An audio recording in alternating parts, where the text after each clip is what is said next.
right now that we've been working through dramatic journeys, as you know, and today we're going to be talking about Waiting for Godot. So a little background on this. Yesterday I would have introduced the topic of theater of the absurd and existentialism, and you would have read an article already about theater of the absurd and Samuel Beckett.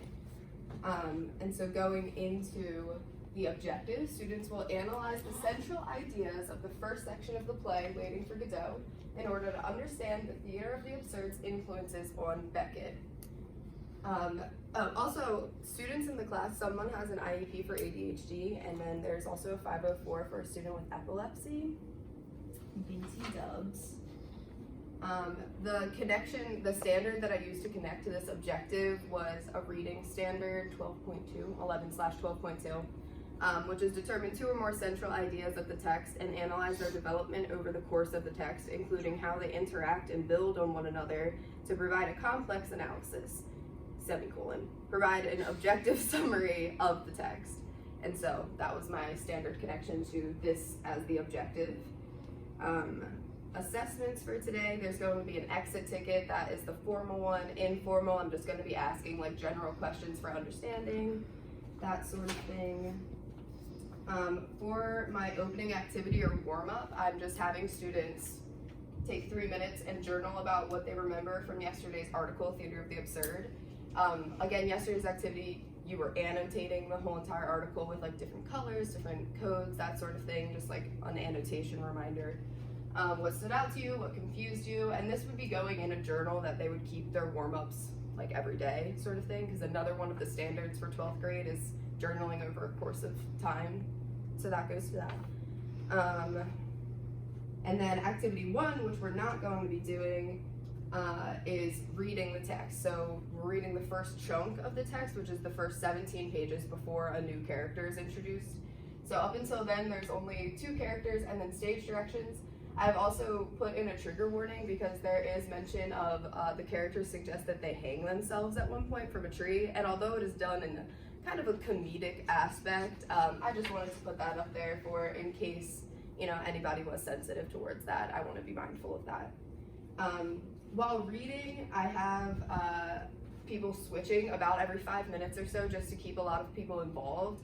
Being that there is only 2 characters and then stage directions, I want to be sure that everybody is engaged in the text, that sort of thing. And then I would have their names on the board, that way everybody is able to track who is playing what character at what time.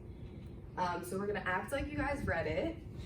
While you guys were reading it, I had these handy dandy graphic organizers handed out to you that have 3 sections where you would put a quote, the obscure or the absurd connection, the significance of that connection, and up top there is an absurd bank that has different words that we use when referring to this genre. I went ahead and just gave you my teacher copy of it. That way you guys know kind of like a little bit of what we're gonna do in the next activity that I'm actually gonna have you do. But just have the idea that you as a student filled this out with us as a class. So, this would be on the board while we're reading. These are just the words that are listed in the absurd bank on the top of your handout, but then I just wanted to have, since the graphic organizer would be optional if a student wanted it or not, I just also wanted to have the same words available to students who decided to not have the organizer. So they're both on your chart and up on the board. That way you can be referring to all of these. And these are, again, words we would have went over yesterday. What I'm gonna have you guys do today, so since we already read the text and talked about it, plays are meant to be put on their feet. They're not meant to just be read in an English class. So I'm gonna have you guys do a tableau activity. Does anybody know what the word tableau means? Have we heard it before? No? Okay, so a tableau is basically a frozen picture. It's just a fun, fancy French word for it. It makes us feel sophisticated. So I'm gonna have you guys in your group. You guys, since there's 4 of you, it actually works out very well. I want you in your group to decide who is your director, cast your 2 actors, and then I also want you to have a speaker. Now, when I say this, I just mean the director, you guys are going to think of as a group 2 main ideas of the reading. I have them kind of listed in the quotes. You can choose 2 of the quotes that maybe you think are the most interesting, and you're going to stage a frozen picture of the 2 actors. Director, it can be your artistic vision of what you want to see on the stage. Actors, you're at the will of the director, but have a little bit of collaboration there. And then speaker, I want it to just be your job to explain the director's vision to the class, maybe be ready to argue your point, choose your point, that sort of thing, to the rest of the class. So do we have any questions? Did that make sense? It'll be a little hard, 'cause I know you guys didn't actually read it, but bear with me here. All right, so go ahead and get in your groups, and I'll be right here if you need questions. I'll definitely be by to walk around.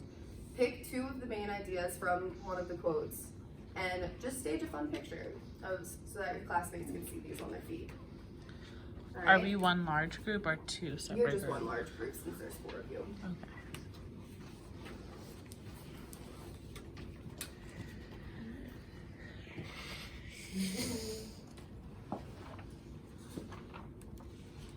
Who wants to be what? All right, yeah. Who wants to be your director? Dan, I nominate you.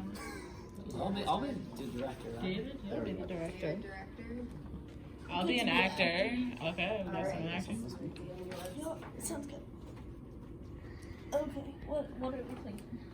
So what quotes really stand out to us? What main ideas?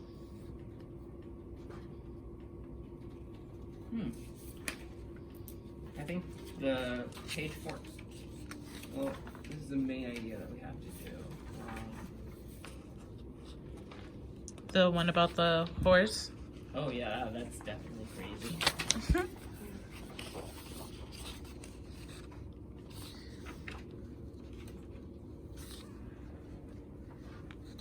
All right. I definitely want to do that one.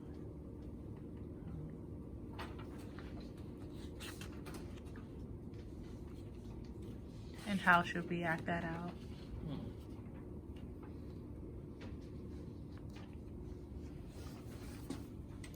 Well, we could have someone doing this. So instead, I could have sworn I heard someone shout. Okay. So as if they're hearing something.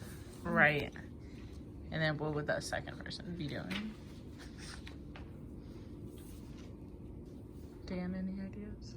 He's the director. He's the one that's doing it. And so it says, and why would he shout? More looking. Seems to me that this person is looking.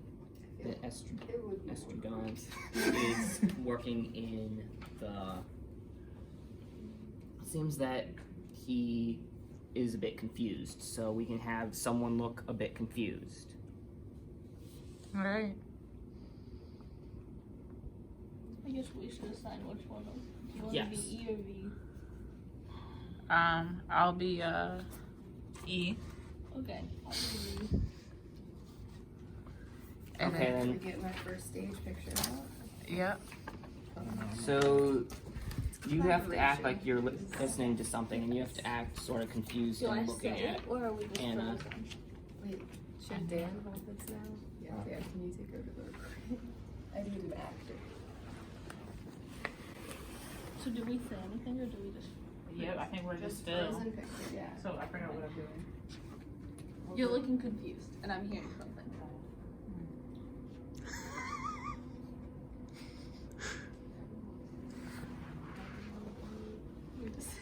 For the class, for the 4 of us.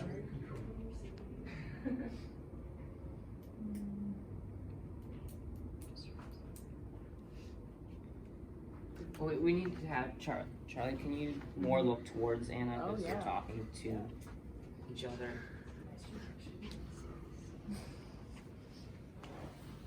All right, is this your first one? Yep. Yeah. Cool. Go ahead and move on to the second one. You guys have about 3 minutes. Should we stay in the same roles? That should be best for everyone. I mean, Yeah, I like my role. Second quote then, David. Let's go.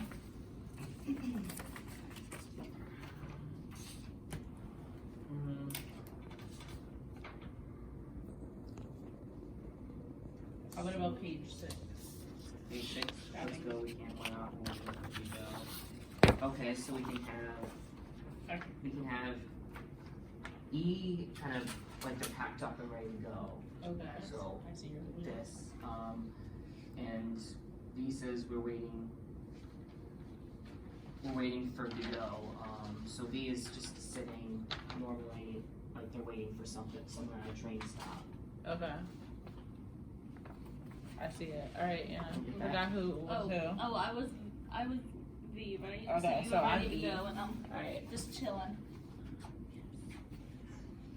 Alright. And I have my little hammock pack. Got this. Oh, that way. My little, like this, David? This is what Oh, we're yes. envisioning. Speaker. Want to explain, Dan? I was busy You guys filming. have about 1 minute and then we're gonna start presenting.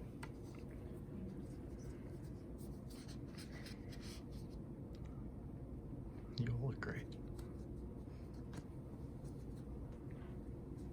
You can have a seat if you're Yeah. done. I'm just waiting on you.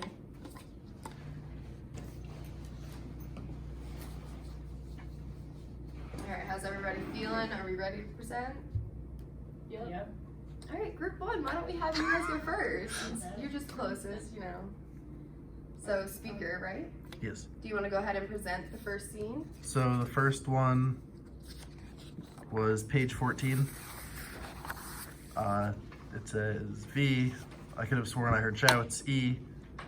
And why would we shout? And V at this horse. So E, who was played by Anna, looked at Charlie. Looked very confused because she Alright, was let's have the scene actually go up and then we'll talk about it. Does smart. that make sense?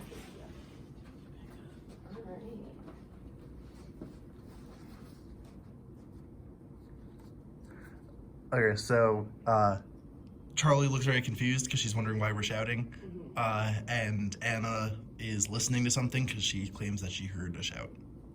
Alright, why did we choose to stage this tableau? We just thought it seemed interesting.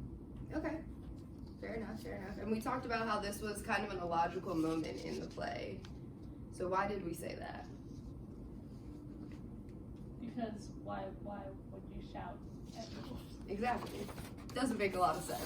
It's very absurd, which makes a lot of sense in this genre. Okay, what was your second picture? Second one was page 6. Yeah. So E says, "Let's go. We can't. Why not? We're waiting for Godot. You're sure it was here? That we were to wait." So you kind of say they're waiting Yeah. for Godot. And Gotcha, gotcha. And again, why did you choose this scene? it just seemed like something that was important to the plot. So something that was worth creating. Alright. And then what was the absurd connection that we had with this quote?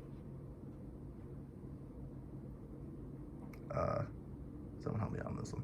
Yeah, Dan, you don't have to be the only one to answer. And your turn again. Well, we don't. Ambiguity of action. Ambiguity of Action in place. action. That word. Very good, very good. Alright, thank you guys. Thank you. Have a seat, have a seat. And then I would have the other 5 groups go. I was hoping there'd be at least another group for today to try and give you guys more of a feel of like viewing other groups. But this is what we're working with. But that was the tableau activity. I would assess it by gauging what people are defending, and obviously they wouldn't have the exact same notes as all of the students around them. We would have a lot of similarities, but there would hopefully be some unique scenes that we would see on their feet. In the end, I would hope that students would see that there were a lot of scenes that would kind of have similar stage pictures, just because it is just 2 characters sitting by a tree waiting for a person that you never meet, which is the whole thing of existentialism and theater of the absurd, is that even though things don't really happen, there's just a lot of timeless and ambiguous things throughout the entire genre, as most characters search for their meaning in life. Fun. And then the exit ticket is, I would want them to cite, that should just be section 1, a chunk of section 1 that we did not discuss in class that exemplifies an idea of absurdism, and explain why you chose this chunk. This exit ticket I would then collect, see what students wrote down, see if there were any questions, that sort of thing, and that would lead us into tomorrow's lesson, which is reading when there are 2 new characters introduced who are even more absurd than Estragon and Vladimir. That is that. Oh, and then my connections to research. I looked up an article about the importance of integrating arts into the curriculum.